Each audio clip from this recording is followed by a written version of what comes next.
I'm Justin Bach, Product Development Manager here at Buck Knives at the 2018 SHOT Show. I've got some great new products here I want to show you. And continuing to add products to our 110 series of knives. Last year we introduced the 110 Auto.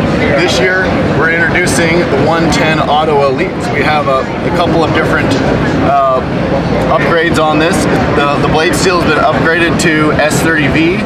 We have a G10 handle with the nickel silver bolster. Same snappy action, nice leather sheath with that.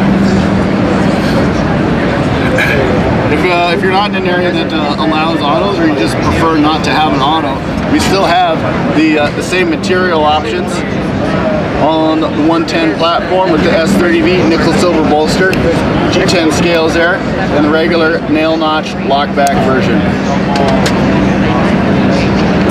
And at the lower cost level of the 110 line, we have the folding Hunter LT.